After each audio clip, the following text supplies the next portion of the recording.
Gilbert, ¿cómo estás? Nos acaba de unir Gilbert. Ok, amigos. La sesión de hoy es el culmen de todo lo que hemos estado estudiando acerca de la máquina económica propuesta como tal por Ray Dalio.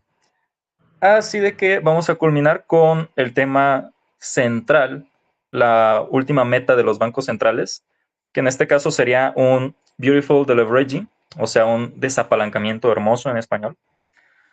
Imaginen por un momento que deuda externa gigantesca y no es una deuda pequeña, sino una que representa más del 100% de todo lo que produce la economía en todo un año. O sea, si todo un país produjera tanto dinero en un año, su deuda es mayor a eso todavía. A eso se le llama un más del 100% de la deuda sobre el PIB del gobierno, del país, perdón. Pues el gobierno, las familias, las empresas de tal país todos en general deben mucho más de lo que ganan. Y la pregunta que se han hecho los economistas desde siempre es, ¿cómo sales de ahí? ¿Cómo reduces esa montaña de deuda sin destruir la economía en el proceso? Sin que haya un caos social, sin que haya desempleo masivo, sin que la pase mal el pueblo o que haya hiperinflación. Recordemos en el algunos ejemplos de inflación que fueron Zimbabue, la República de Weimar, que provocó el movimiento nazi, la Segunda Guerra Mundial. Venezuela también ha enfrentado la peor hiperinflación y también lo que podría ser Roma en algunos momentos del siglo II y también Europa en el siglo XVI, justamente cuando encontraron el Potosí. Lo que sucedió es que después de que encontraron el Potosí, España empezó a inundar Europa de muchísima plata y eso terminó afectando los salarios de todos los europeos, generando hiperinflación aún con la plata misma. Ray Dalio, uno de los gestores de fondos más exitosos del mundo, lleva décadas estudiando exactamente esto y llegó a una conclusión. Eso ya tenía décadas cuando estudió este modelo y este modelo lo lanzó hace 20 años ya, hace 25 y sigue funcionando. Y Dalio llegó a una conclusión que suena casi paradójica. Existe una manera de salir de una crisis de deuda que en sus propias palabras puede llamarse beautiful, o sea, hermosa en español. Hoy vamos a entender por qué la llamó él así y más importante aún, vamos a ver qué principios se pueden aplicar, no solamente a nivel de naciones, sino obviamente en nuestra propia gestión financiera personal. Antes de entrar a fondo, déjenme decirles exactamente a dónde vamos a llegar el día de hoy. Esto es importante porque el día de hoy vamos a tener una sesión densa en conceptos y quiero que tengan el mapa bastante claro desde ahorita. Primero, vamos a entender el dilema institucional que existe entre las dos grandes palancas que hay en la economía. Esto es el Banco Central y el gobierno. El Banco Central y el gobierno. Estas dos cosas son dos cosas completamente distintas. Cada uno tiene poderes completamente distintos y también cada uno tiene limitaciones bastante concretas, bastante específicas. Y verán que ni uno solo de los dos puede resolver, estando solo, una crisis profunda, como las que vamos a ver. Segundo, vamos a definir con precisión qué es el Beautiful Deleveraging o desapalancamiento hermoso, cuáles son sus ingredientes fundamentales, porque no basta con que sepamos que existe o que en algún momento lograron hacerlo, sino que hay que entender su mecánica y si, por ejemplo, llegamos a estar en crisis, vamos a tener que ver si la forma en la que se gestiona ese desapalancamiento, o sea, esa crisis, es hermosa o fea, en los términos de Dalio. Y tercero, vamos a analizar la meta matemática que hace que todo funcione o que todo se derrumbe. Y les adelanto algo, esta fórmula no solo aplica para países, sino que también aplica para nosotros como individuos. Y ahora sí, cuarto, vamos a cerrar con las 3 reglas de oro, así las llama Ray Dalio. Son principios tan sólidos que si los internalizan van a cambiar la forma en que piensan, en la que ven la deuda para siempre. Así que vamos con nuestro primer tópico, el dilema institucional. ¿Quiénes son nuestros actores principales y cuáles son sus limitaciones? Vamos a ver quiénes están dentro por aquí. Ya también se nos unió Azul. Bienvenida, Azul, aquí en la ciudad de Guadalajara. ¿Alguien de ustedes que me pueda decir cuál es la diferencia entre lo que hace un banco central y lo que hace un gobierno en términos de economía? Lo que sepan, lo primero que se les venga a la mente, en términos de economía, ¿cuál es la diferencia en las tareas de un banco central y de un gobierno?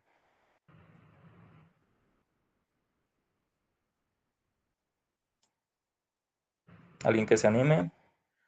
Bien, vamos a sistematizarlo. Tenemos dos actores fundamentales en este tablero económico y es el tablero de cualquier nación. El Banco Central maneja la política monetaria. Así es, política que es, política es un comportamiento humano, de hecho en cualquier área va a haber política. Y en cuanto a economía, la forma en la que se piensa o la forma en la que se toman decisiones pueden ser dos corrientes distintas o tres y se pueden formar partidos. Eso es política monetaria y eso no se ve como partidos políticos, sino en medio de los gobiernos, perdón, de los bancos centrales. Allí mismo también existe política interna, a esa se le llama política monetaria. Y el Banco Central tiene un superpoder que es impresionante. Puede crear dinero de la nada. Ya lo hemos visto en anteriores sesiones. Puede literalmente generar reservas digitales, comprar activos financieros, puede bajar tasas de interés. Y esto en macroeconomía, pues sí suena bastante poderoso y en realidad sí lo es. Hay una limitación crítica también para un banco central que muchos olvidan. Y es que el banco central no puede inyectar todo este dinero que crea directamente a la economía real.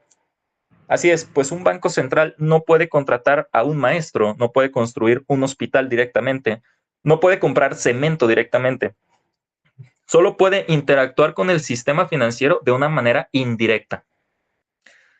¿Y quién es el que sí actúa de manera directa? Pues el gobierno. El gobierno, por su parte, maneja otro tipo de política. El Banco Central maneja una política monetaria, el gobierno maneja una política fiscal. Puede gastar dinero en bienes y servicios reales. O sea, el gobierno puede gastar en infraestructura, puede invertir en educación, puede gastar, contratar maestros, en programas sociales puede gastar dinero, puede llegar a donde el Banco Central no puede. Pero su limitación es exactamente la opuesta a la del Banco Central. El gobierno no puede imprimir dinero. Para gastar, tiene que recaudar impuestos. En México por medio del SAT. En Estados Unidos creo que era por medio del RSR, algo así, no me acuerdo. Tiene que recaudar impuestos o otra forma es pedir prestado, endeudarse mediante la deuda pública. Y aquí está la trampa. Por sí solos, ninguno de estos dos tiene la herramienta completa para salir de una gran crisis de deuda. El Banco Central puede crear liquidez, pero si esta llegue a la economía real, el gobierno puede gastar en la economía real, pero no puede crear dinero, necesita conseguir financiamiento. La salida tiene que ser colaborativa entre estos dos y eso, como veremos, no siempre en cada gestión, no siempre es fácil.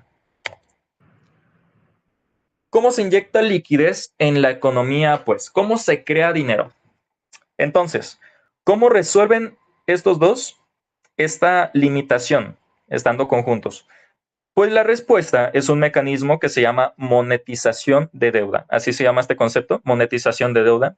Recuerden todo lo que veamos en esta clase, al final vamos a tener nuestro Kahoot, nuestro quizzes, y el ganador, van a ser 10 preguntas, el ganador se va a llevar los $5 en Bitcoin.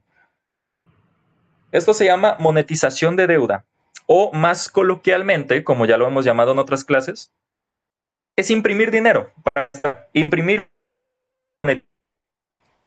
pero el mecanismo real es más sofisticado que simplemente encender una impresora.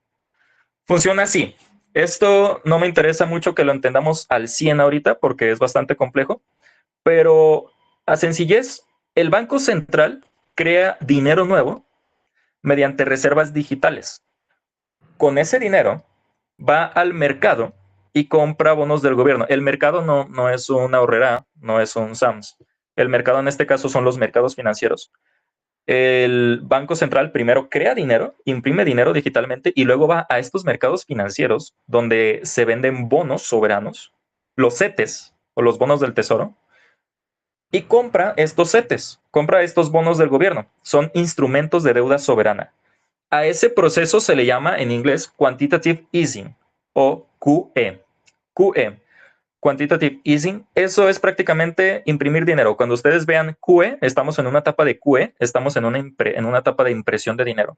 Por otra parte, QT, T de T, eso es exactamente lo contrario, quitar dinero del sistema dejando de comprar los bonos. Bueno, con la QE, al comprar estos bonos, el gobierno pues recibe liquidez. Recordemos que el gobierno son los de los partidos políticos. Estos sí pueden gastarlo en educación, en infraestructura, crear nuevas carreteras, programas sociales. ¿De dónde obtienen ese financiamiento? Pues justamente del Banco Central. Lo que hace el gobierno, el gobierno es emite un bono. Un bono es un papelito donde dice te voy a pagar esto en el futuro. O sea, una deuda. ¿Quién le compra eso? El Banco Central. ¿Con qué dinero? El que se acaba de sacar debajo del sombrero, porque lo acaba de crear. Y de esa manera, el gobierno puede obtener ese dinero recién creado y financiarse. Pero claro, el gobierno lo tiene que pagar en el futuro. Vamos a ver justamente que no lo pagan. Por ejemplo, Gran Bretaña.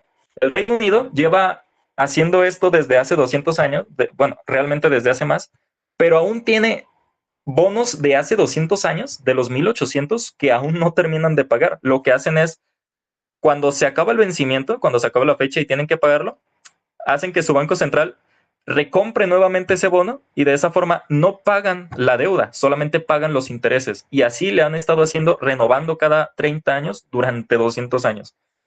O sea, es dinero ilusorio. Realmente es una... si tomamos la definición básica de lo que sería un esquema Ponzi, o sea, una estafa piramidal, el mercado de bonos de gobierno entraría justamente en una definición de esquema Ponzi. Y pues bueno, el gobierno ahora sí compra, Pues, perdón, Juan David, adelante, adelante. ¿puedes repetir eso nuevamente? ¿Puedes repetirlo? O sea, el sistema, cómo utiliza el dinero del gobierno con los bonos, por favor, ¿lo puedes repetir, please?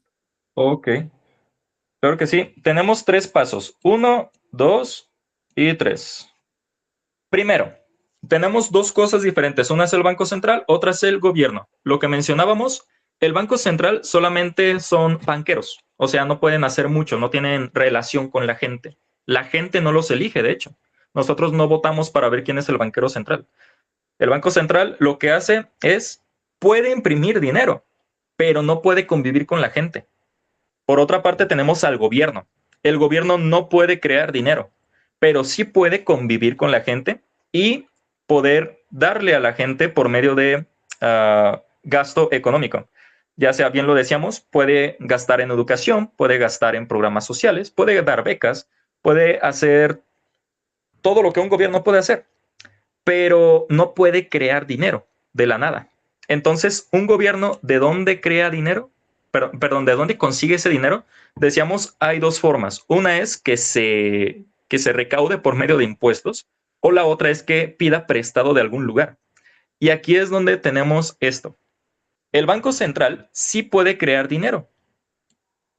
Ahora, ustedes me dirán, si un banco central crea dinero y luego va y compra bonos, o sea, prácticamente lo que está haciendo es crear dinero ahora sí. Es trampa. Pero, obviamente, esto desde 1693, cuando se forma el primer banco central en Inglaterra, justamente, esto lo hicieron de otra forma para hacer una triangulación. O sea, el gobierno emite bonos. Los bonos, bien lo decíamos, es deuda. Tú préstame y en el futuro te lo voy a pagar. O sea, Estrellita, yo soy el gobierno, tú, Estrellita, tú préstame $1,000 y te los voy a pagar en 3 meses. Ok, ¿no? y con intereses a una tasa del 3% anual. Y muy bien. Pero después de eso, lo que el gobierno termina haciendo es, yo voy con Omar y le digo, Omar, préstame $1,000 y te voy a pagar intereses. Y con los $1,000 de Omar, yo te pago a ti el bono. Eso se llama renovación de bono. ¿Ok? No pagamos a capital. Lo único que estamos haciendo es pagar intereses. Y si llega un momento en el que yo como gobierno no tengo suficiente dinero para pagar a todos mis acreedores cuando venzan los respectivos bonos, ¿eso qué hace? Pues me quedo en quiebra. Entonces, ahí es donde entramos a la definición de esquema Ponzi. Un esquema Ponzi es un tipo de negocio, un modelo de negocio que para funcionar necesita nuevas entradas de dinero de otro sistema. Y justamente pues aquí, si no entra dinero, si Omar no me presta, ¿yo de dónde voy a tener dinero para pagarte a ti, Estrellita? Simplemente no puedo. Por lo tanto, un gobierno necesita que siempre se estén comprando nuevos bonos. O sea, que el mercado de bonos siempre esté activo, que los CETES en México o los bonos del Tesoro en Estados Unidos siempre estén activos, o si no, un banco va a quebrar. ¿Qué hace el Banco Central cuando necesita dinero? O sea, perdón, ¿qué hace un gobierno pues cuando necesita dinero? Omar no me prestó a mí. Como Omar no me prestó a mí, yo no tengo para pagarte a ti, Esther. Entonces, ¿de dónde voy a sacar ese dinero? Pues mi Banco Central, pues necesito dinero, necesito $1,000. Entonces hacemos una triangulación. Yo como gobierno emito este nuevo bono de $1,000 para los próximos 3 meses. Alguien lo va a comprar y con eso yo te voy a pagar a ti. Pero ¿quién lo va a comprar? Pues bueno, ahora el Banco Central, como no hay nadie que lo quiera, como no hay nadie que me quiera comprar ese bono, el Banco Central va a imprimir $1,000, ¿ok? De la nada. Y va a ir y le va a comprar ese bono a otra persona que tenga bonos, en este caso a la BAM. La BAM tenía bonos y va y le compra sus bonos. Y de esa manera, es más complejo, pero de esa manera termina metiendo los $1,000 al sistema. Y eso hace que al final más personas, como el mercado de bonos es más confuso, se terminen comprando los bonos que yo expida y de alguna u otra manera yo termine recaudando los $1,000 para pagarte a ti, Esfirita, y en sí yo no pagué nada porque solamente pagué intereses. Dólares al final no terminan saliendo en sí de alguien más, sino del Banco Central, porque esos $1,000 terminaron siendo comprados en bonos y ahora están en alguna parte del mercado, $1,000 más que nacieron de la nada. De esa forma, el Banco Central emite dinero, los triangula en el mercado de bonos y ahora sí, como yo ya tengo $1,000 para seguirlos gastando y en 3 meses voy a renovar de la misma forma el bono, y así lo he estado haciendo durante 200 años, pues puedo gastar todo lo que yo quiera por medio de mi gasto público que yo tengo como gobierno. Ahora, los intereses, eso sí, los intereses sí los tengo que pagar. ¿Y de dónde los voy a pagar? Pues de los impuestos de la gente. ¿Cuál es el resultado? Pues un aumento simultáneo, tanto de la oferta monetaria, o sea, de todo el dinero que hay en circulación, porque ahora gracias a mi Banco Central ya hay $1,000 más en circulación, y además hay un aumento del gasto real, porque ahora hay $1,000 más en el sistema y ahora la gente puede gastar más, pero la producción no aumentó. Eso significa pues que va a haber inflación. A ese proceso, todo este proceso de aquí se le llama QE, del inglés Quantitative Easing. Al comprar esos bonos, pues, el gobierno recibe liquidez y con esa liquidez el gobierno puede ahora gastar en la economía real. O sea, ahora sí puede gastar en infraestructura, en servicios, en programas sociales y demás. El resultado neto de esto es que simultáneamente, lo decíamos, aumenta la oferta monetaria y el gasto real en la economía, aumentando la inflación, y cada institución respeta formalmente sus reglas, pero juntas logran lo que ninguna de ellas podía sola. O sea, este es un sistema de estafa gubernamental, de hecho. Es una forma de crear dinero, de crear inflación, de robarle a la gente, pero legal. Ahora bien, pues esto bien lo decíamos, no es una magia gratuita. Este mecanismo tiene consecuencias, especialmente si se usa en exceso vas a generar hiperinflación o si se usa en el momento equivocado. La pregunta aquí no es si esto funciona para salvar la economía, porque la evidencia histórica muestra que sí, imprimir dinero, generar inflación, sí sirve para salvar la economía. Pero la pregunta es cuándo se usa bien y cuándo se convierte en un problema. Y eso nos va a llevar al concepto central del día de hoy. Vamos a entrar a nuestro tópico número 2, que es justamente el desapalancamiento hermoso. El arte del equilibrio macroeconómico. Aquí está cortada la diapositiva, pero pues es una balanza. Aquí está el corazón de esta sesión. El concepto de desapalancamiento hermoso describe el proceso de reducir la deuda en una economía sin provocar una catástrofe en el camino. Para entenderlo, piénsenlo justamente como esta balance de aquí, en donde tenemos deuda y tenemos dinero. En un platillo tienes las fuerzas deflacionarias. Estas son las que van a tender a que las cosas cuesten menos. La que podríamos llamar el lado doloroso. Porque sí, tú me dirás, si las cosas van a costar menos en el futuro, pues mucho mejor, ¿no? Porque todo va a estar más barato. Ya nos encargamos en las anteriores clases de definir por qué una deflación es peligrosa, porque congela la economía y termina reduciendo la productividad y generando, por lo tanto, desempleo, al igual que una crisis. Y en términos de condición humana, genera sufrimiento. Eso genera la deflación. Por lo tanto, la deflación es mala. ¿Quién sufre de deflación?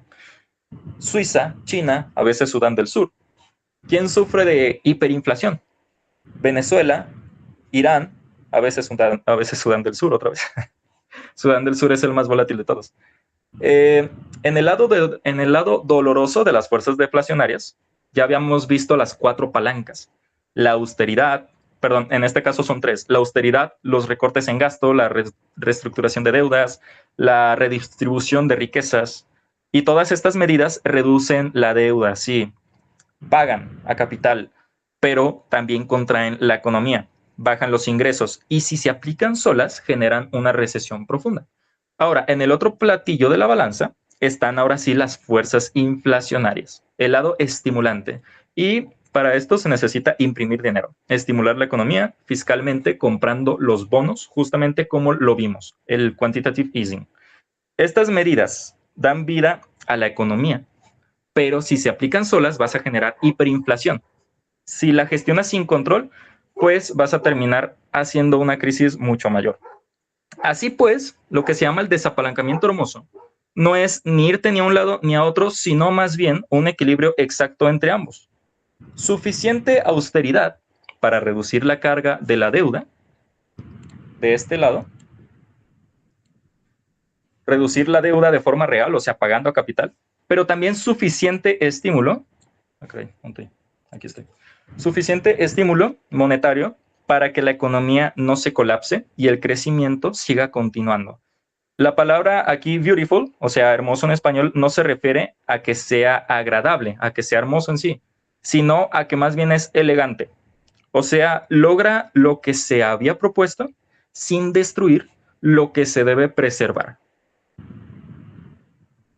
A ver, una pregunta para ustedes. ¿Qué creen que pasa si se inclina demasiado hacia un lado? Hacia la austeridad pura o hacia el estímulo puro, hacia algún lado.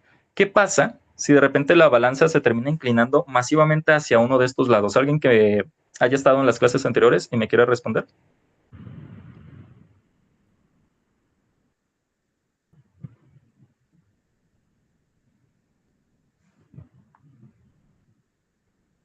Súper bien.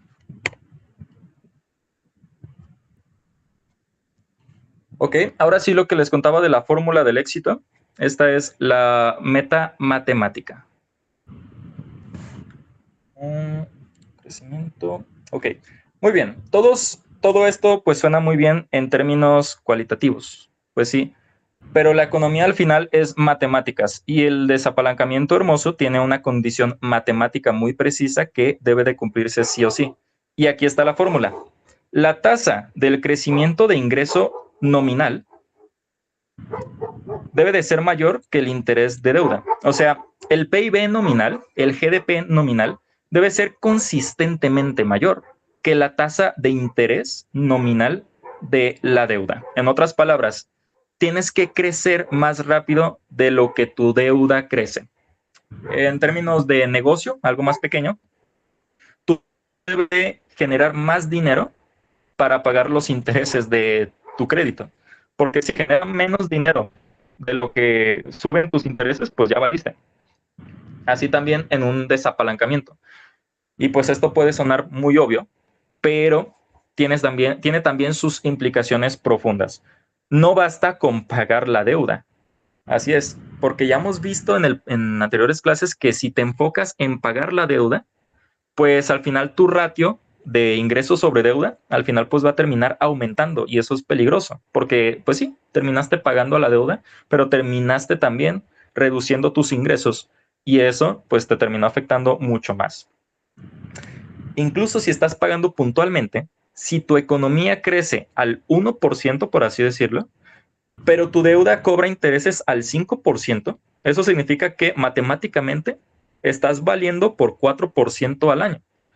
La deuda como proporción de tu ingreso crece solita, los intereses crecen solitos, sin que en cambio tienes que gastar energía para que tu crecimiento tenga que superar la tasa de intereses a la que tienes tu crédito. Ahora, otro escenario. En cambio, cuando creces al 5% tu economía y tu deuda cobra el 2% de intereses, pues algo muy interesante pasa. La deuda se diluye naturalmente. La carga relativa baja año tras año y no porque estés pagando más, sino porque tu denominador, o sea, tu ratio de ingresos sobre deuda, tu economía, crece más rápido que el numerador, o sea, tu deuda. Este es el escenario saludable. Este es, bueno, el escenario opuesto a esto, lo que aquí en la diapositiva se le llama una bola de nieve, es cuando tu deuda crece más rápido que tus ingresos, pues en ese punto la deuda se vuelve matemáticamente impagable, obvio. No importa cuánto te esfuerces. Ok. Aquí está corrupta la presentación. Denme un momento.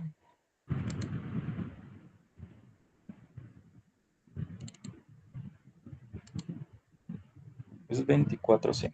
Ok.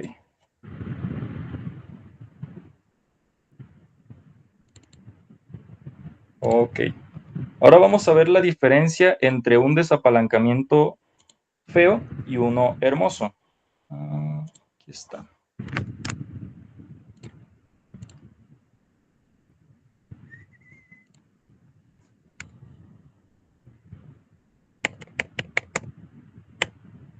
Sucede que la inteligencia artificial falla a la hora de crear las diapositivas y yo las tengo que reparar. Ahora sí. Diapositiva 7. A estas alturas, pues, ya podemos empezar a comparar los dos caminos posibles. Y esta diapositiva lo sintetiza de forma clara. En el desapalancamiento hermoso, la relación, el ratio entre ingresos y deuda, disminuye gradualmente. La economía, pues, de un país sigue creciendo, aunque sea lento.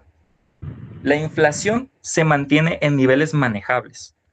El desempleo, aunque puede subir, sí, en las fases difíciles, no llega a niveles catastróficos. El sistema, pues, funciona. Estamos en crisis, sí, duele, pero funciona. Se está desapalancando el sistema de una manera que no genera tanto dolor. En el desapalancamiento feo, la historia es radicalmente diferente. La deuda se dispara todavía más. A veces incluso hay impago soberano o default.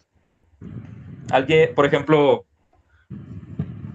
uh, en algún momento México llegó, no recuerdo si fue México u otro país, en donde terminaron llegando a tal deuda que los políticos nuevos que iban entrando dijeron, pues, ¿y si no pagamos la deuda externa? O sea, debemos un chorro como país, ¿y si no pagamos? O sea, pues también el Fondo Monetario, ¿para qué nos presta? pues eso es lo que entraríamos en un default o un impago soberano. En economía, cada vez que escuchen la palabra soberano, soberanía, se va a referir siempre a un gobierno.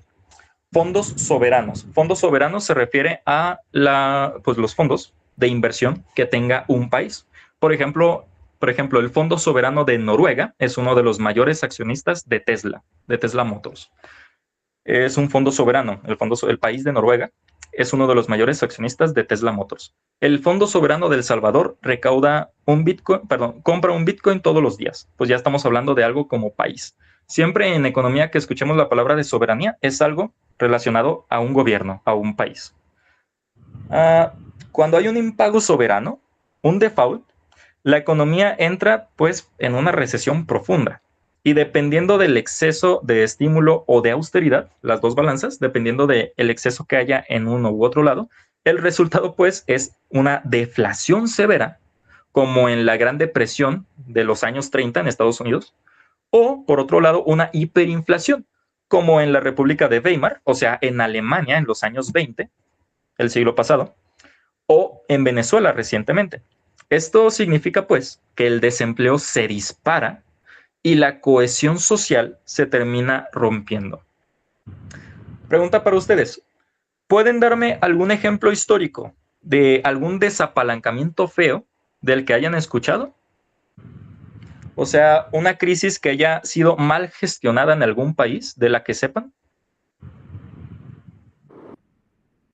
Como la del 2018 de bienes y raíces, de real estate, de las propiedades acá en Estados Unidos, quizás eso. La de 2008. Sí, En Es, México, en 1992-93, parece que hubo una crisis también muy fea. ok. Esa 1992 fue justamente cuando se pusieron los 3 ceros, que de hecho en niveles matemáticos aún deberíamos de estarle poniendo 3 ceros al peso cuando lo comparamos contra el dólar. Entonces, pues, por ejemplo, teníamos, en este caso, por concepto, lo que sucedió en 2008 en Estados Unidos entraría más bien en un desapalancamiento hermoso. Lo habíamos visto la clase pasada. Un desapalancamiento hermoso se le llama así por esta clase de términos, en donde se cree que gestionar la crisis de esta manera, imprimiendo dinero, pues imprimiendo dinero en la ración correcta, pues es bueno, porque a corto plazo terminas gestionando bien todo. Y pues sí, en 2008 lograron un desapalancamiento hermoso. En la Gran Depresión lograron uno feo, pero habíamos visto la clase pasada que si lo pones contra términos bíblicos, terminas, a ver. Sí, todos los que estamos aquí sabemos de Biblia. Cuando pones toda esta teoría en términos bíblicos, vemos que el desapalancamiento hermoso es, de hecho, feo a largo plazo. Y el desapalancamiento feo, por ejemplo, el de los 30, termina paradójicamente creando buenos tiempos a largo plazo. Eso fue lo que vimos la clase pasada. La diferencia entre estos dos caminos, estas dos clases de desapalancamiento, no es solo económica, también es política, también es social y en última instancia también es antropológica, o sea, humana. Las crisis de deuda mal manejadas tienen consecuencias que se pueden medir en décadas. Ahora sí, vamos por acá. La diferencia, perdón. Ahora sí, evolución temporal. Un desapalancamiento feo contra uno hermoso. Esta gráfica de aquí, vamos a ponerlo, convierte todo lo que hemos dicho ahora sí en datos visuales. Aquí tenemos un desapalancamiento hermoso y uno feo. ¿Ok? Un escenario ideal y un escenario caótico. El eje vertical, en este caso, este de aquí, que sería X, mide la deuda como porcentaje del PIB. A ver, denme chancita para ponerles un ejemplo de eso. Estaba análisis de mercado. Ya se los había puesto la clase pasada, pero aquellos que recién se van uniendo. Prototipos. Déjenme mostrarles esto, valores reales, ok.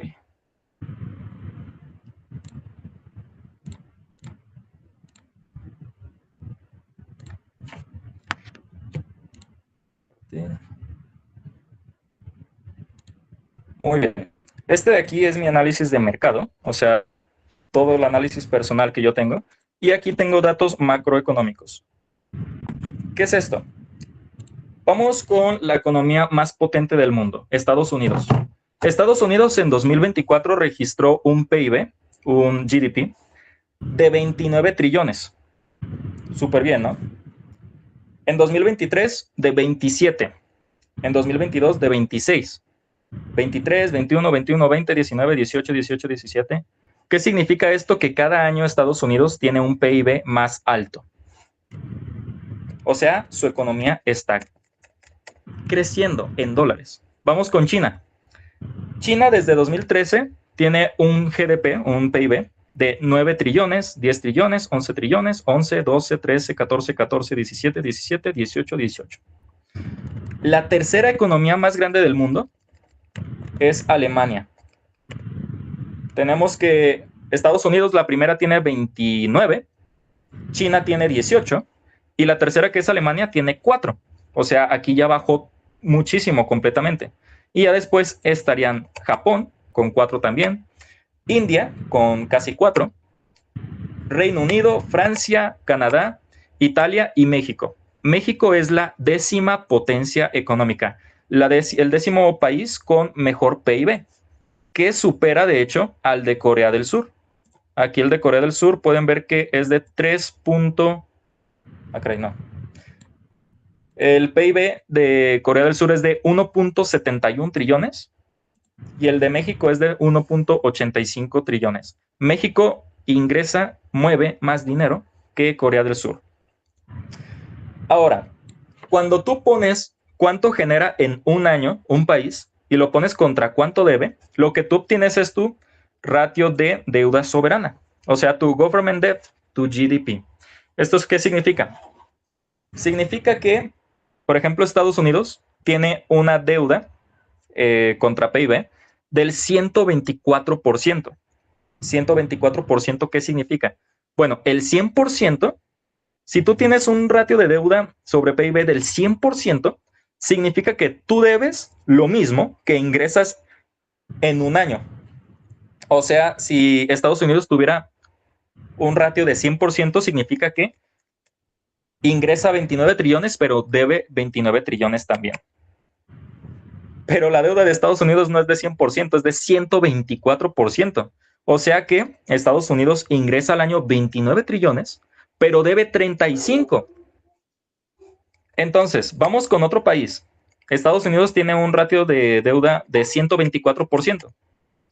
China lo tiene del 88%. 88%. Eso significa China también está endeudadísima.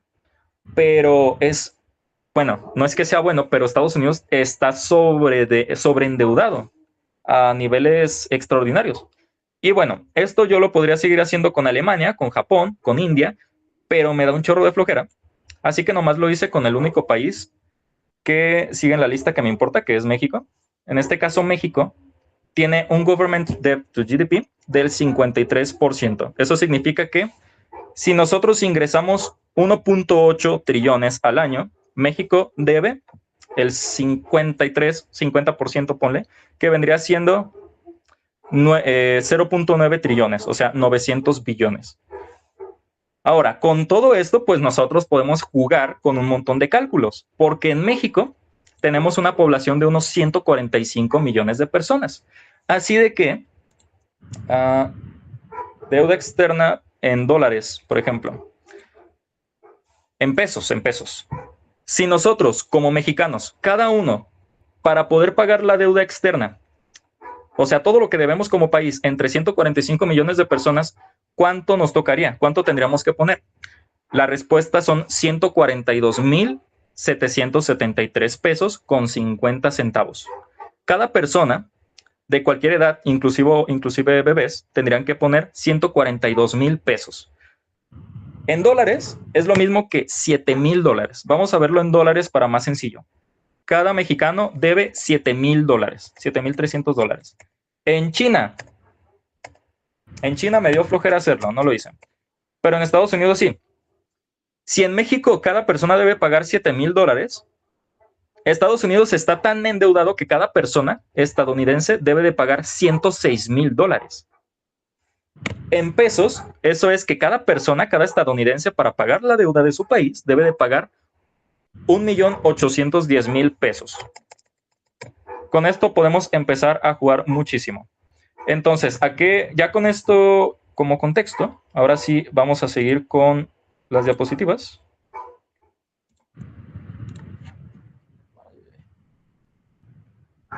Ahí está. Bueno, pues la línea verde la línea verde representa aquí al desapalancamiento hermoso, lo decíamos, un escenario ideal. Este pues tiene un comportamiento claro.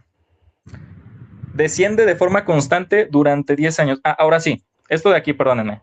El eje X es el ratio total de deuda sobre PIB. O sea, por eso aquí tenemos 60%, 80%, 100%, 120, 140. Veíamos que Estados Unidos tiene un 124. Eso significa que Estados Unidos estaría por aquí.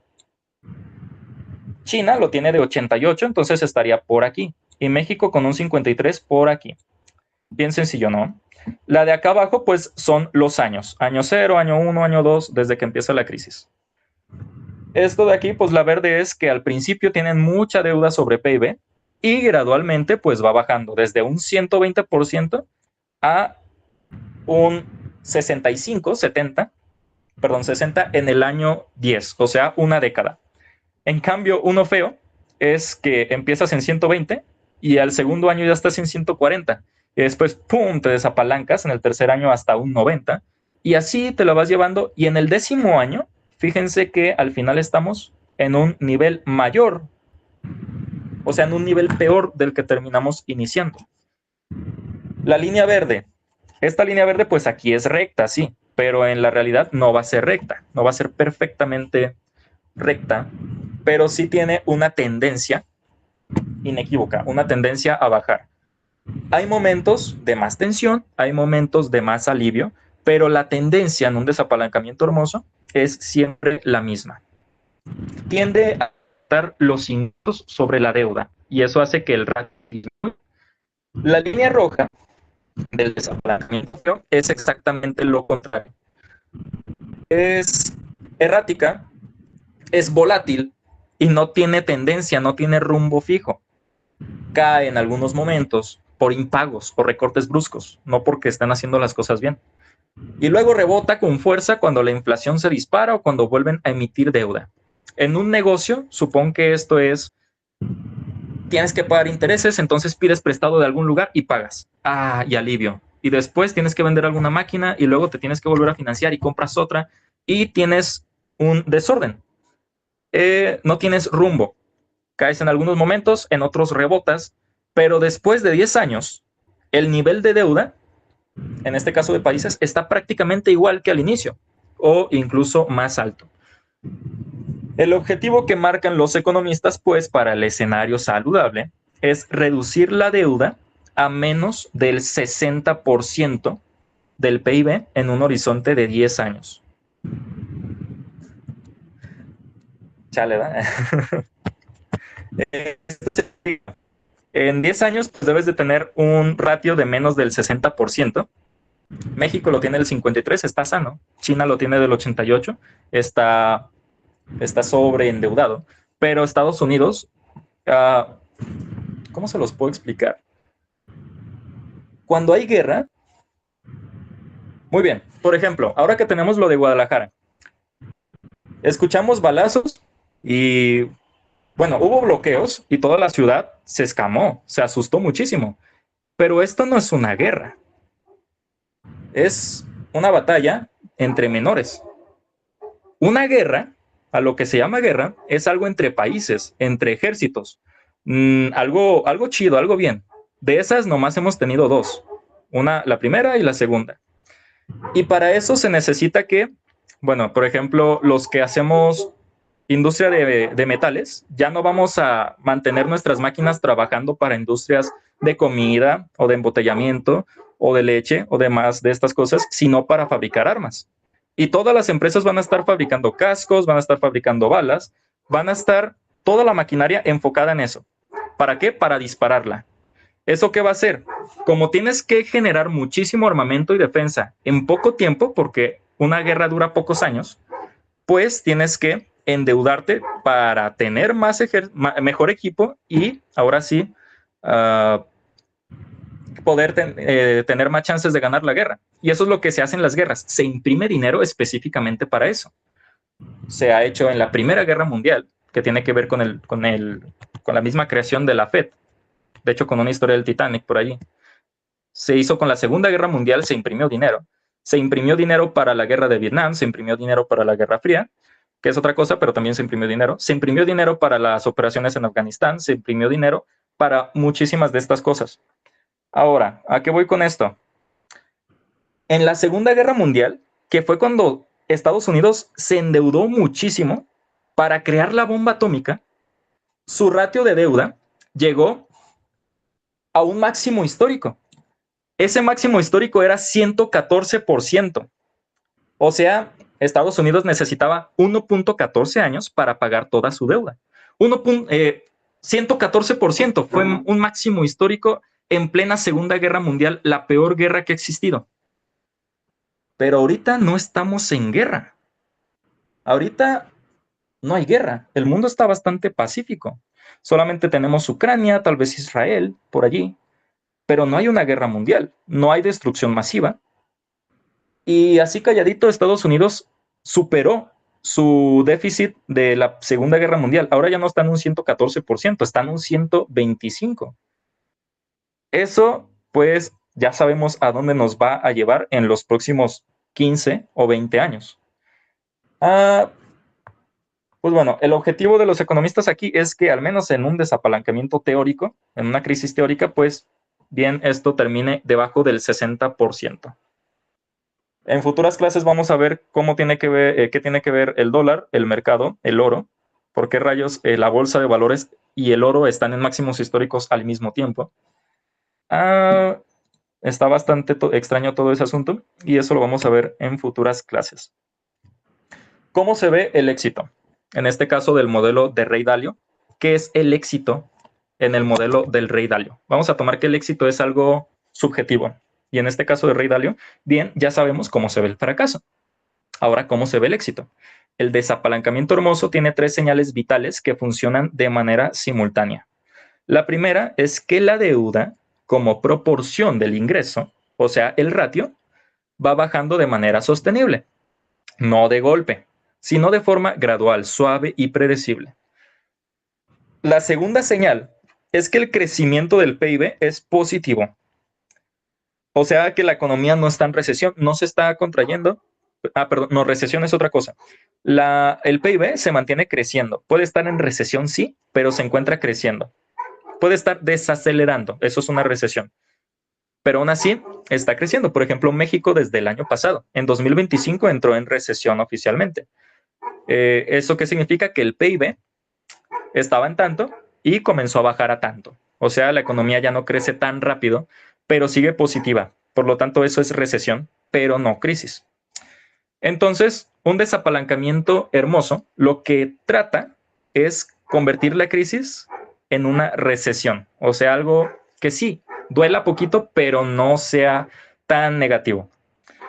La economía pues no se contrae, sigue generando riqueza real, aunque sea con más moderación que en los tiempos de bonanza. La tercera señal, que es quizás la más delicada de gestionar, es que la inflación se mantenga controlada. O sea, que no haya una deflación severa, que ya vimos en anteriores clases que es malo, porque congela la economía, pero tampoco haya hiperinflación, porque esto destruye la economía. Y la razón por la que Ray Dalio lo llamó aquí hermoso, beautiful, queda perfectamente resumida en esta frase. Se logra reducir la deuda sin causar una catástrofe social o una catástrofe financiera extrema. No porque sea agradable, sino porque en el contexto de las alternativas históricas disponibles es lo más elegante, lo más eficiente que la política económica puede imaginar, puede lograr. Casos reales.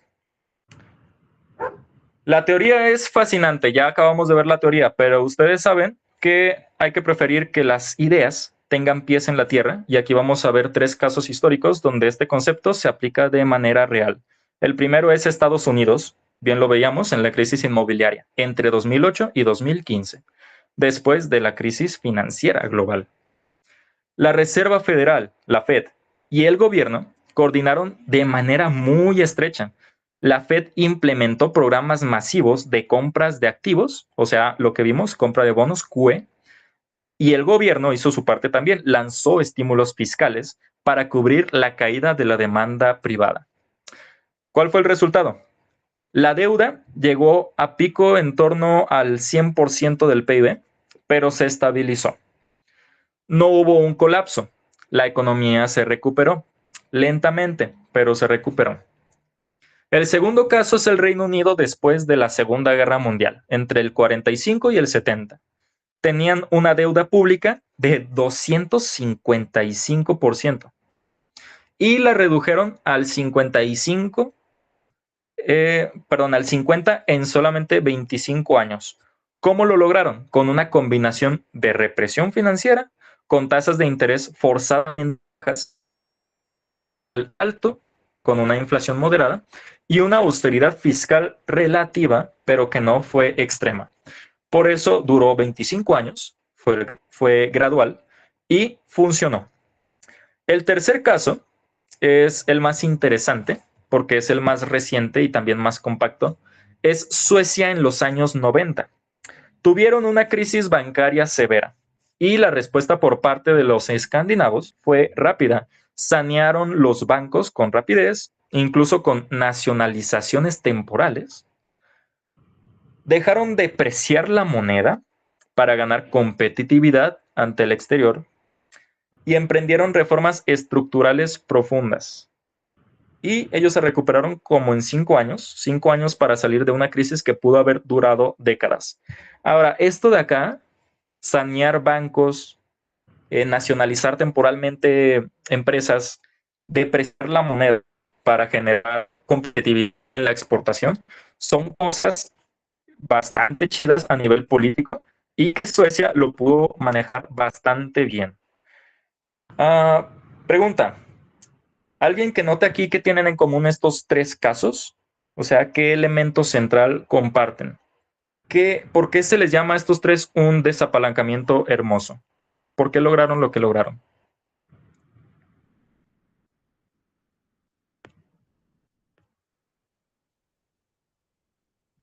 ¡Ay, rayos! Bueno, sigamos. Las 3 reglas de oro, esto ya sería lo último. Recuerden todo lo que estamos viendo, grábenselo bien, porque ahorita en el quizzes van a competir entre ustedes. Vamos a responder, bueno, yo no, ustedes van a responder 10 preguntas y el ganador se va a llevar los $5 en Bitcoin. Las 3 reglas de oro de Dalio. Llegamos al núcleo más práctico de esta sesión. Dalio desarrolló lo que él llama 3 reglas fundamentales para la salud financiera. Y esto sirve tanto en naciones como en individuos. Son simples, son como tesis, son simples en su enunciado, pero son poderosas cuando se les implica. Presten atención porque pues, son reglas no solo para economistas, sino para cualquier persona, para cualquier empresa, para cualquier gobierno que quiere gestionar sus finanzas de una manera inteligente. La primera regla habla de la relación entre deuda e ingresos, pues. O sea, es el control de la solvencia. Si llega a un punto, pues ya no te volviste solvente. Matemáticamente, los intereses están creciendo más rápido que tu productividad. La segunda regla justamente conecta los ingresos con la productividad. O sea, es control de inflación y no inflación monetaria, sino inflación en tus productos o tus servicios. Y la tercera, pues Dalio lo llama el Santo Grial. Se trata de, bueno, el Santo Grial fue algo que buscaban los químicos raros para transformar cualquier metal en oro. ¿Y qué logras con eso? Pues oro infinito. Los alquimistas. Gracias, Jesse. los alquimistas pues querían lograr oro para gastarlo y pues volverse ricos. Que, dato curioso, los únicos santos griales que existen, porque sí, existe un santo grial que puede convertir cualquier metal en oro, el único santo grial que existe es una estrella, o sea, un sol. Es lo único que puede convertir cualquier metal en oro. Ya saben por qué. Ahora, en cuanto a nosotros, ¿cuál es nuestro santo grial? La productividad. Es la única fuente de riqueza real a largo plazo. Regla número 1, deudas contra ingresos. La primera regla pues es directa. No permitir que la deuda crezca más rápido que tus ingresos. Parece elemental, sin embargo, pues es probablemente la regla que más se viola en cualquier ámbito financiero, tanto a nivel personal como nacional. Es la regla que termina generando más problemas. Muchas personas dejan que su deuda crezca más rápido que sus ingresos. ¿Por qué es tan crítica esta regla? Pues miren la gráfica. Hay dos líneas. La roja es la deuda. Acuérdense que los intereses crecen a una manera exponencial. Es un interés compuesto. La roja es la deuda. La verde punteada son los ingresos. Al inicio, en el año 1, pues está súper bien, ¿no? Porque tenemos 100 de ingresos y 80 de deuda. Los ingresos ganas más con los ingresos con lo que pierdes con la deuda. Pues está súper bien. Matemáticamente está bien. Pero a partir del año 3, la deuda, de repente, empieza a crecer más rápido y se llega al punto de cruce, lo que aquí se llama una brecha mortal. Pues a partir de ahí la deuda crece de una manera exponencial, lo que llamábamos el momento Minsky. Y a partir de ahí, para el año 8, por ejemplo, ha llegado a más del doble de los ingresos. Cuando llegas a ese punto, el servicio de la deuda, o sea, tu banquero, el capital, los intereses, los pagos de capital, empiezan a consumir una proporción cada vez mayor de tus ingresos. Llega pues un momento en el que ya no puedes invertir y no puedes consumir básico, todo se va a pagar deudas e intereses. Eso es lo que los economistas llaman una trampa de deuda. Y esto, de hecho, casi no sería para gobiernos, de hecho sería más para personas. En nuestra propia vida, tarjetas de crédito, préstamos, créditos automotrices, hipotecas, si crecen más rápido que nuestro salario, pues estamos en esta misma dinámica. En pequeño, la matemática es idéntica. Y esto funciona también en grande con los gobiernos. Regla número 2, ingresos contra productividad. De las tres, esta es la más sutil y es igual de importante. No hay que permitir que nuestros ingresos crezcan más rápido que nuestra productividad. O sea, que lo que ganamos, no hay que permitir que ganemos más, que nuestros ingresos crezcan más que lo que nuestras habilidades crecen. ¿Por qué? Porque pues si me están pagando de más por algo que no soy tan bueno haciendo, pues está súper bien, ¿no? O sea, sí, hazlo, está bien, pero no te quedes ahí. Porque si ganas más dinero sin producir más valor real al mismo tamaño, ese dinero adicional pues no está respaldado por nada. Eso de cierta manera está generando algún otro tipo de inflación. Miren esta gráfica de barras. Las barras rojas son los ingresos. Las barras azules son la productividad. Cuando las barras rojas están a la par de las barras azules, eso significa que hay dinero en circulación que corresponde a tu bien o a tu servicio real. O sea, estás bien cotizado, te están pagando lo justo conforme al mercado, conforme a la oferta monetaria. Pero si de repente empieza a crecer más la brecha roja, ese exceso se convierte en inflación. Los precios empiezan a subir porque te están pagando más, que hay más dinero, misma cantidad de habilidades o de productos.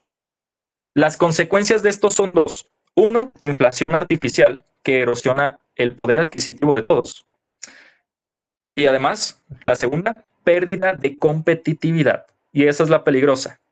Si tus costos laborales crecen más rápido que tu productividad, pues tus productos se empiezan a volver caros para el mercado internacional o local. En el caso de los gobiernos, te vuelves caro internacionalmente, pues exportas menos, obvio. Y tienes que importar más. Vendes menos, compras más. Y el saldo comercial se deteriora. Esta es la razón por la que los aumentos salariales que no van acompañados de aumentos de productividad, aunque son políticamente atractivos, porque sí, si a ti te dicen, te voy a pagar más, aunque estás haciendo lo mismo, pues psicológicamente pues está bien, ¿no? Pero eso económicamente termina siendo nocivo a mediano plazo. Y no porque los trabajadores no merezcan más, sino porque el dinero tiene que representar algo real para que tenga valor sostenible. O sea, ¿quieres ganar más? Tienes que enfocarte en aumentar tu competitividad. Tienes que aumentar tus habilidades para poder ganar más dinero. De esa manera, no estás generando inflación, no estás robando. Si empiezas a cobrar más de lo que te mereces, pues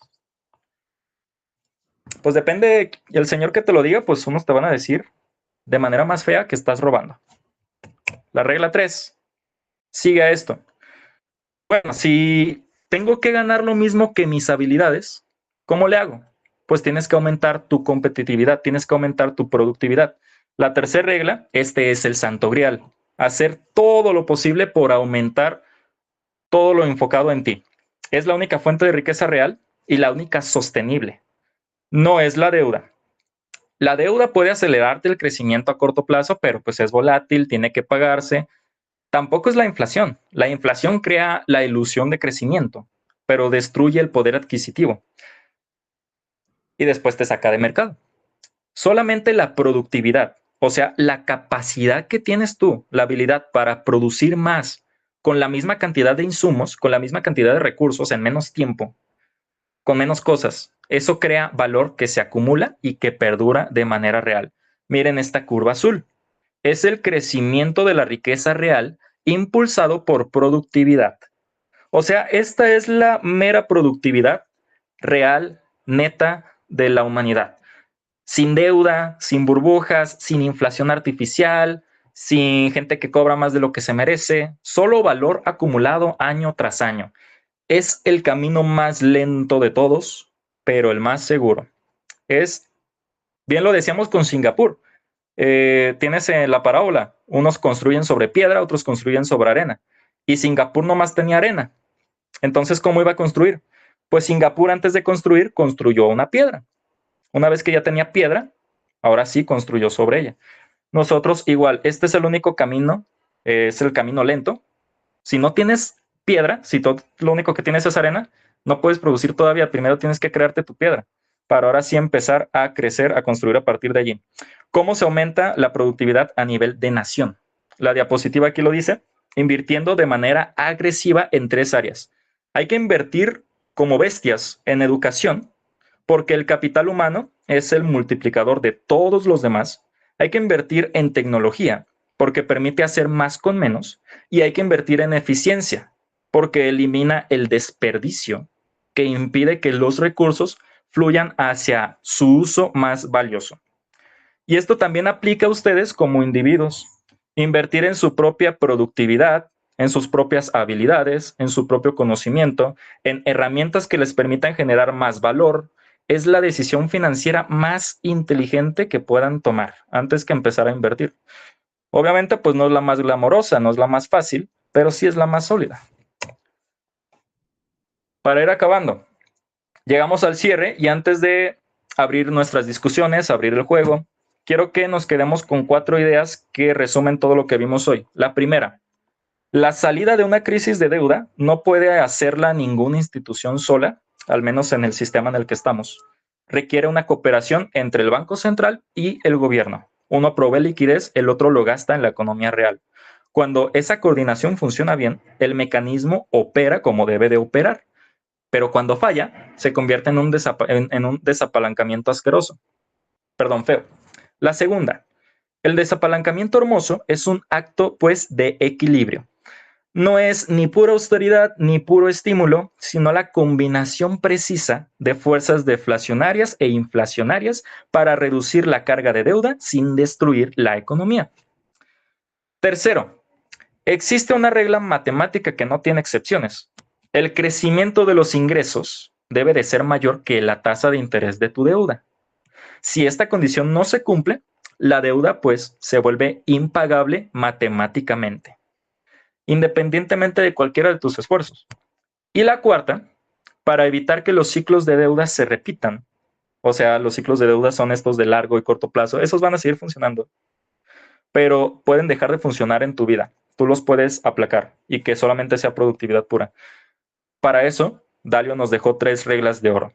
Vigilen que la deuda no superen los ingresos. Vigilen que los ingresos no superen la productividad, o sea, que no estén ganando más de lo que producen. Y sobre todo, inviertan en aumentar su productividad.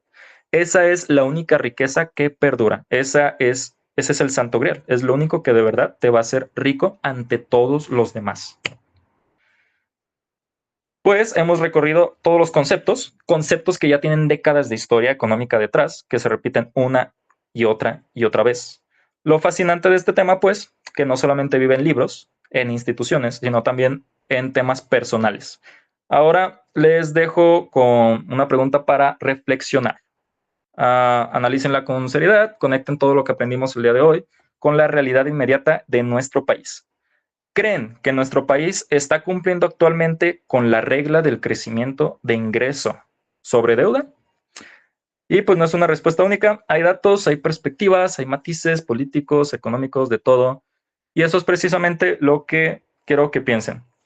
Así de que aquí, si alguno de ustedes quiere donar, pues aquí está el QR, esta es mi dirección de Bitcoin. Con esto apoyan las clases. Y ahora sí podemos entrar a nuestra parte de discusión o de preguntas. Antes de pasar a nuestro quizzes, ¿alguien que tenga algo que comentar? ¿Algo alguna duda que haya tenido acerca de la clase del día de hoy?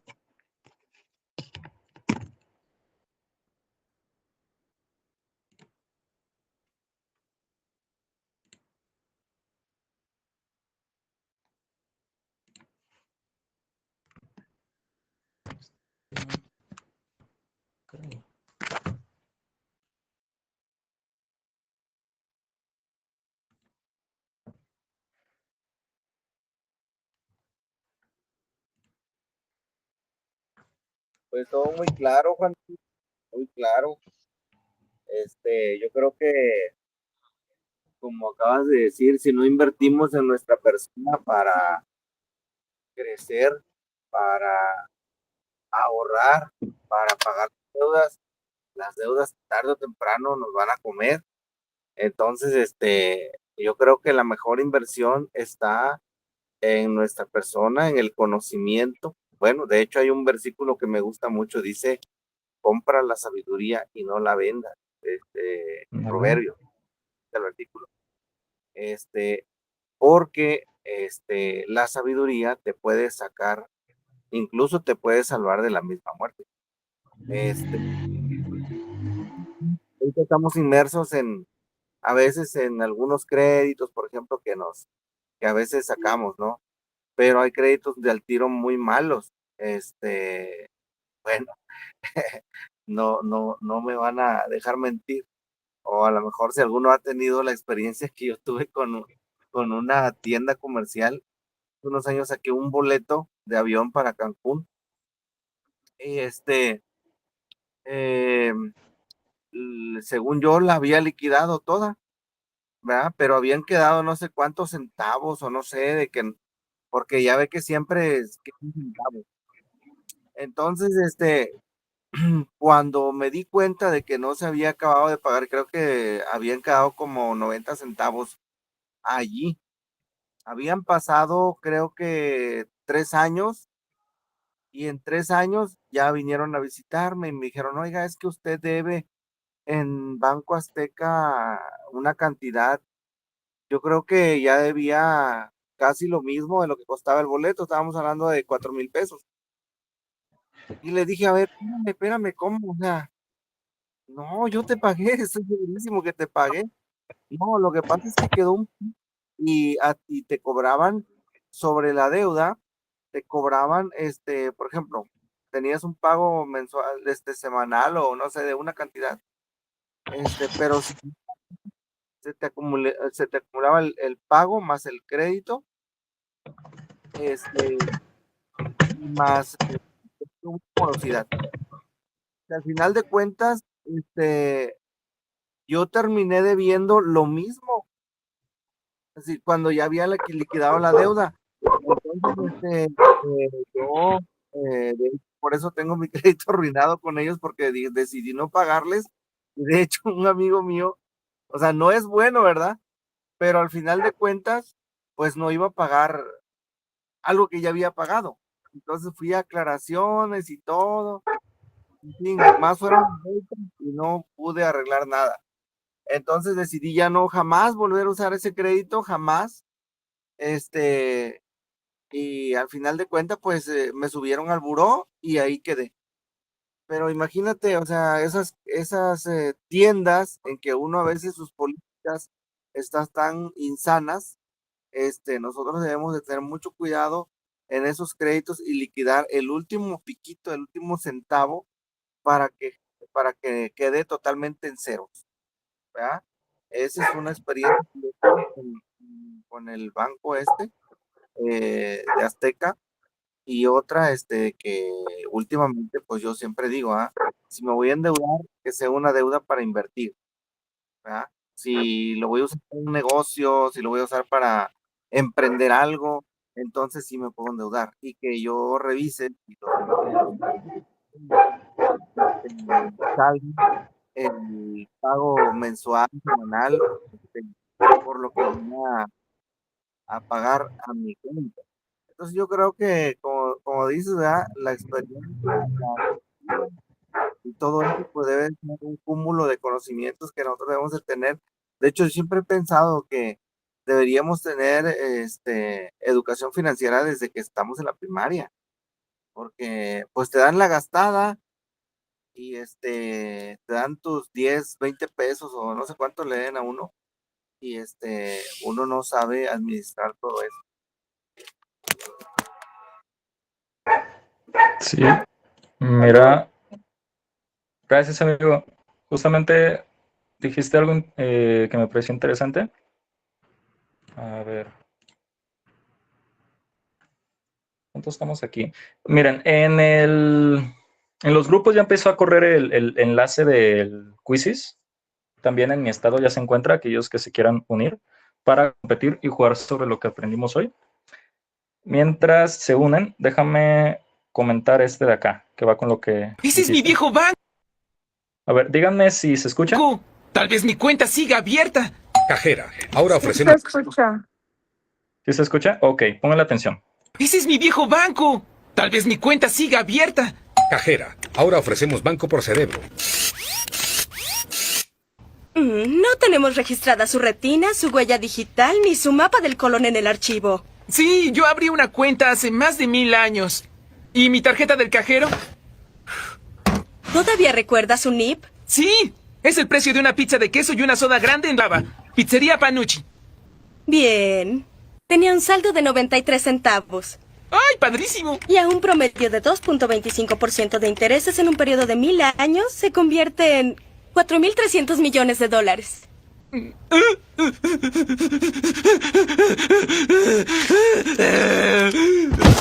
Ese es... Oh, ok. Alguien que, no sé, a ver, está azul por aquí. Azul ya no está. Eso es Ok, exactamente. súper bien. Ok, aquí, bueno, contigo lo que pasó era una deuda, pero en este caso es una cuenta con rendimiento. Una cuenta con rendimiento que paga nada, porque vimos que decía que pagaba 2%, pero vamos a ver las cifras. mi viejo banco. Trabajaba. Pizzería Panucci. Bien. Tenía un saldo de 93 centavos. ¡Ay, padrísimo! Y a un promedio de 2.25% de intereses en un periodo de 1000 años se convierte en 4.300 millones de dólares. Ok, tenemos que su cuenta bancaria tenía 93 centavos, pero está en una cuenta con rendimiento al 2.25% anual. Pero aquí lo que sucede con Futurama es de que lo que hacen es que viajan 1000 años en el futuro y aún su banco sigue existiendo. Ahora, vamos a ver, voy a compartirles una calculadora. Compartir.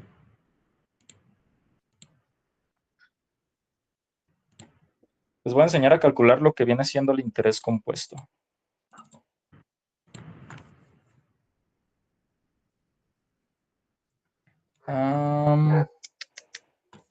Pero eso es legal, entonces, Juan David. Sí, por supuesto. Muy bien. Tenemos... historial estándar. Voy a ocupar una científica. Como exponente. Ok. Tenemos que este personaje empieza con una cuenta bancaria de 93 centavos. 0.93. 0. A esto tiene una tasa del 2.25% anual. Esa tasa se expresa de esta forma. O sea, el 1 representa el valor que tienes, más el 0.225, que es el 2.25 que vas a tener extra cada año. Ahora, esto no lo vamos a tener en sí cada año, sino que va a ser compuesto. No va a ser interés simple, va a ser interés compuesto, va a estar creciendo de manera exponencial. ¿Por cuánto? Por 1000 años. Vamos a poner como exponente 1000 años. No me sirvió. 0.93. Ahí está, ok. 0.93 por 1.225% anual.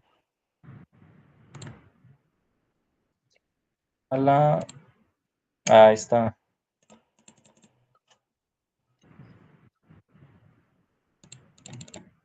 Ok. Se quedó registrado el otro. 23. Una disculpa. No me gustan estas calculadoras.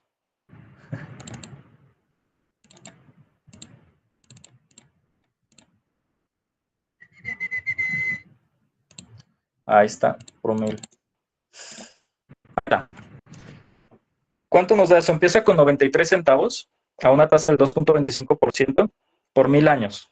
Eso hace que cada año esté creciendo 2%, pero al siguiente año crece sobre el saldo inicial más los intereses del primer año, y el segundo año crece con el saldo inicial más los intereses del primero y del segundo año. Eso va haciendo una bola de nieve, un interés compuesto, y tenemos que al final termina aquí teniendo 4.283.508 a su máquina. 4.283 millones. No, sí, 4.283.000.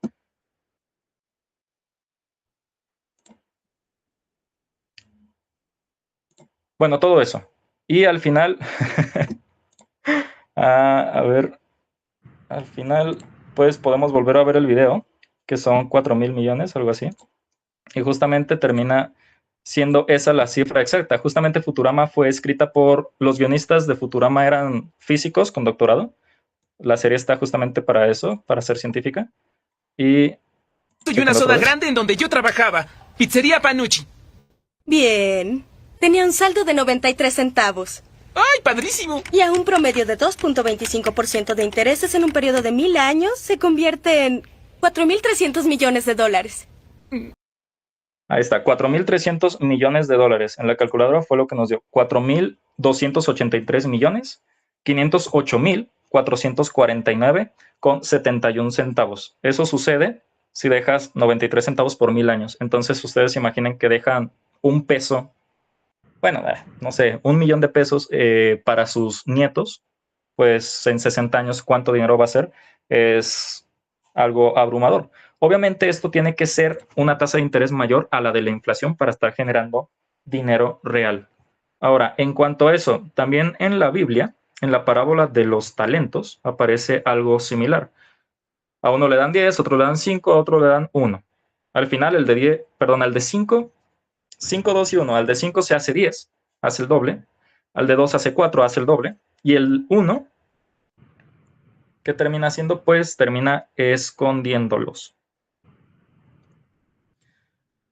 A uno dio 5 talentos, a otro 2, a otro 1, conforme a su capacidad. Y luego se fue lejos. No dice por cuánto tiempo. Pero si lograron hacer el doble, supongamos a una tasa normal del 10%, significa que se fue más o menos por unos 6, 7 años, 5. Asimismo, el que recibió 2 ganó otros 2, el que recibió 5 ganó otros 5. Pero el que recibió 1 hizo un hoyo en la tierra, escondió el dinero. Después de mucho tiempo regresó el señor de aquellos siervos, arregló cuentas con ellos. Después, cuando se acerca al 1, al que solamente le había dado 1, pues dice: Señor, te conocía, tuve miedo, me fui, me escondí. Aquí tienes, lo enterré, y aquí tienes tu dinero, lo que es tuyo. Respondiendo su señor le dijo en Mateo 25:26: Siervo malo y negligente, sabías que siembro donde no sembré, que recojo donde no esparcí. Por tanto, lo que debías haber hecho fue haber dado mi dinero a los banqueros, y al venir yo hubiera recibido lo que es mío con los intereses.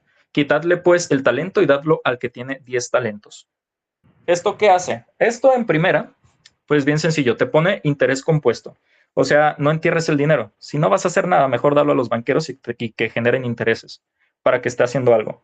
En segunda, pues ya aquí entramos en ideas de contracomunistas, en donde aquel que tiene más termina recibiendo más porque se lo merece, y aquel que tiene menos es porque así se lo merece. Obviamente, pues tiene sus debates, pero eso lo podemos debatir en próximas clases. Entonces, ahora ya tenemos... ¡Ah, caray! Labam, ¿todavía no te metes al juego? ¿Quiénes faltan de unirse al juego para mandarles el enlace? Ahí voy. Ya. Ah, caray. Graciela, ¿verdad? Ok. Muy bien. Aquellos que no tengan, que no puedan ver mis estados o algo, vamos a arreglar eso, o me agregan o yo los agrego.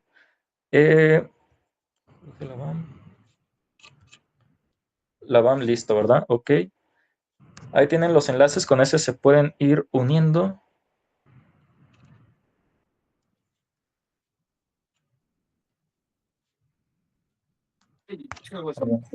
Aquí el enlace del juego, Jay, ¿lo puedes compartir acá? Ah, sí, cierto. No me acordaba, sí, cierto. Mugroso Meet, ok. Gracias, sí, vamos a también mandar los... Pues sí, esta cosa tiene chat.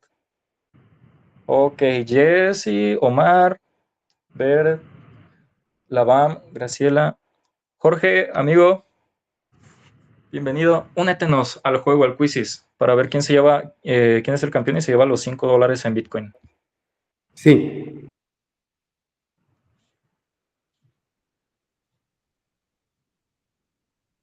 Papá, Olsen, bienvenido, Olsen.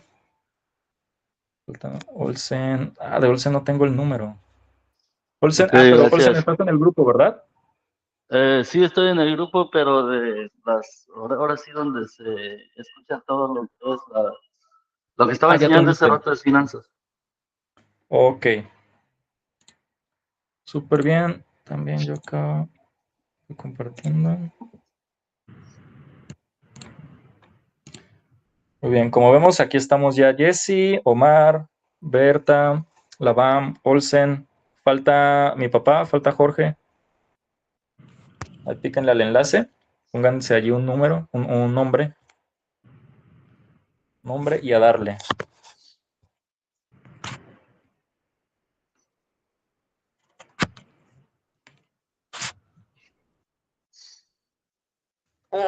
La pila.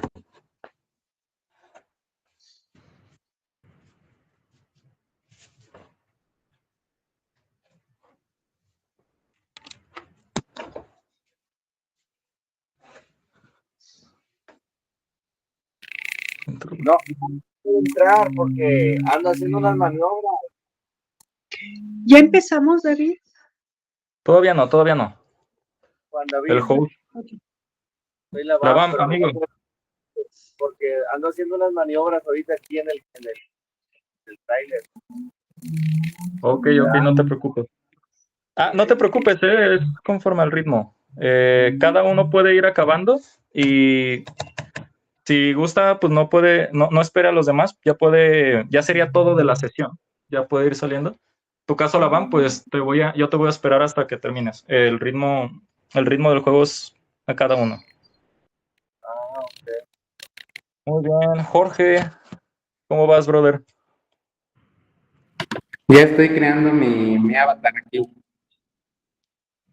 Dale, para empezar a jugar.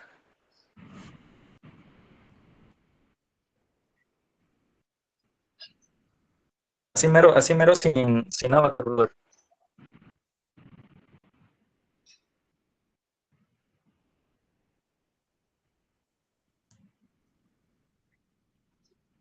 Listo.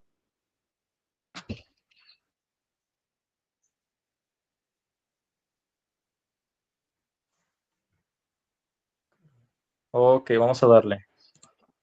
Empezamos. 3, 2, 1.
Ya tenemos a nuestros 3 primeros lugares momentáneos. Aún estamos esperando a la BAM. Pero de mientras, la ganadora por ahorita es Jessie.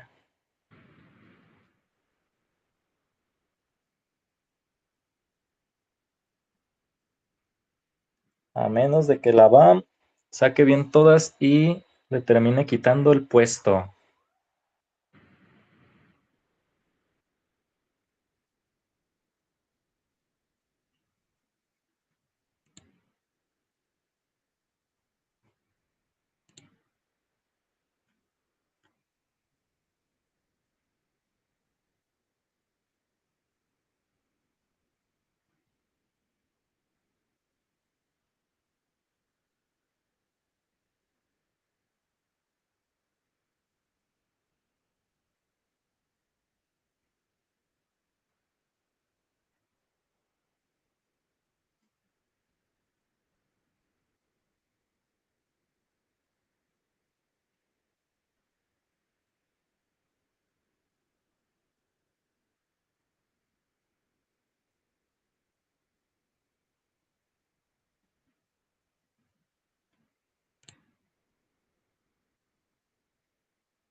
Muy bien, ya hemos terminado todos.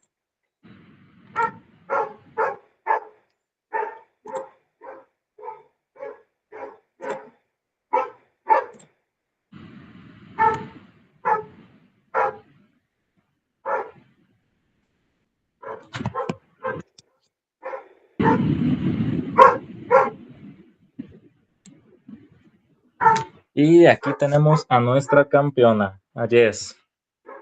Jessie se va a llevar sus $5 en Bitcoin. Y, queridos amigos, eso sería todo de la clase del día de hoy.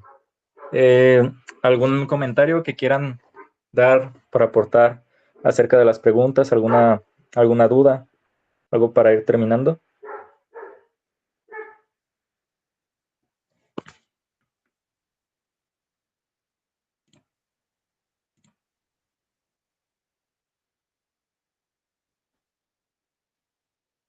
Nada más quizás anunciar a Jay un nuevo programa que va a estar basado en finanzas y profecías, ¿no? A partir Sí, del cierto. mes. Sí, cierto. Este lunes vamos a empezar con el... ¿Cómo se va a llamar? Los 5 talentos. Así es. Bueno, nosotros tenemos una radio adventista, en donde tenemos allí nuestros programas. Estrellita locuta a las 6, 7 de la mañana todos los días en Aliento de Vida.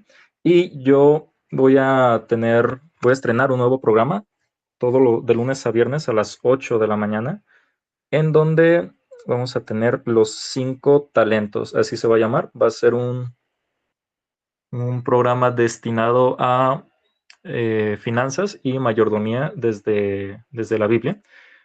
A ver, mientras les voy explicando poquito aquí qué tenemos. Este del sistema monetario moderno va a ser la próxima clase, es un adelanto de lo que vamos a tener. Y déjenme mostrarles también. Okay, lo del programa para este programa de la radio. Presentar otra ventana. Ya tenemos ya hemos empezado a preparar todo el material de lo que vamos a ver. Vendría siendo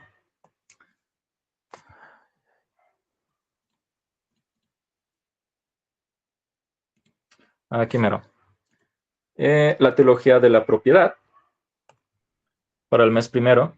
El trabajo y la productividad, todo va a ser desde, como pueden ver, versículos desde puntos de vista completamente bíblicos. La dignidad en cualquier oficio. Para el mes tercero vamos a tener deudas y libertad financiera. El cuarto, sabiduría en el gasto y presupuesto. El quinto, el ahorro y la inversión. Generosidad, integridad y ética en negocios. Obviamente, yo creo que voy a estar diversificando. Tal vez un día esté hablando de un enfoque, otro de otro. No me voy a ir por meses, sino salteándomelos. Finanzas en familia para así tener más diversificación. Pobreza y justicia, adversidad económica y tiempos de crisis, éxito y prosperidad bíblica, legado y eternidad. Y al final, pues, tópicos extra en donde terminan uniendo todo esto. A partir de aquí, pues vamos a tener un tema cada día. Así de que están invitados a escuchar Radio 7 Day a las 8 de la mañana en este programa titulado Los 5 Talentos. Y con eso, ahora sí, nos vamos despidiendo. Muchísimas gracias a los que terminaron hasta aquí con nosotros, a Omar, a George, a Jesse, a Graciela, a Labam, a Estrellita. Y la próxima clase, bien les decía, pues vamos a tener, ahora sí nos vamos a meter en algo ya más serio, que es cómo protegernos de la inflación, cómo es el sistema monetario moderno, económico, cómo es que está roto, cómo nos estafan y cómo salir de él. Así que muchísimas gracias y nos vemos el próximo martes, todos los martes a las 7 de la tarde, aquí en nuestra clase de finanzas. Ok, feliz noche para todos. Bye bye. Gracias, descansen. Bye.